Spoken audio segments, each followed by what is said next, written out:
A great man is one who serves humanity. Allama Iqbal is also one of them. He is our national poet. He is also our national hero.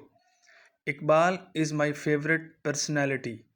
He was born at Sialkot on 9th November 1877. His father's name was Noor Muhammad. He was a noble and a kind man. Allama Iqbal got his early education from Sialkot. He got the degree of MA Philosophy from Government College Lahore.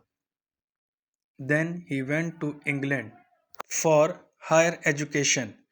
He worked as professor and lawyer, but he did not like this job. He was interested in poetry and national problems. He wanted to awake the Muslims from the deep dream.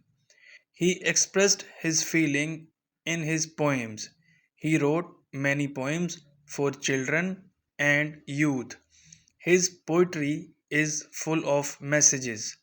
He gave the idea of Pakistan for Indian Muslims in his address at Allahabad in 1930.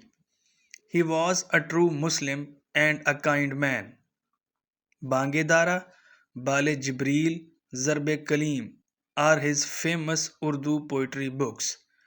Allama Iqbal could not see his dream come true and died on 21 April 1938. His tomb is near Badshahi Mosque, Lahore. He lives in the hearts of the nation.